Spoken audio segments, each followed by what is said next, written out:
اعوذ باللہ من الشیطان الرجیم بسم اللہ الرحمن الرحیم. Our first topic is about عقیدہ. تو آج ہم پڑھیں گے عقیدہ کے بارے میں، جس کے بہت سے اہم پوائنٹس ہیں، جن میں سے کچھ کو آج دیکھیں گے. بسم اللہ الرحمن الرحیم. سب سے پہلے ہمارا پوائنٹ ہے عقیدہ کسے کہتے ہیں.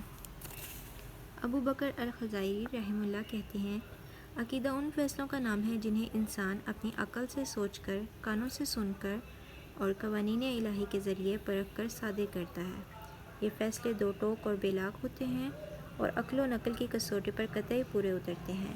اسی لیے ایک بار جب انسان کا ذہن اس قسم کا کوئی فیصلہ صادر کرتا ہے اور اپنے دل و دماغ میں وہ ٹھان لیتا ہے کہ جو اس نے سوچا وہی برحق اور درست ہے، تو اب کوئی طاقت اسے نہ اپنے فیصلے سے ہٹا سکتی ہے، نہ ہی اس کے بارے میں کسی قسم کا نقص، فتور یا شک و شبہ اس کے دل میں پیدا کر سکتی ہے.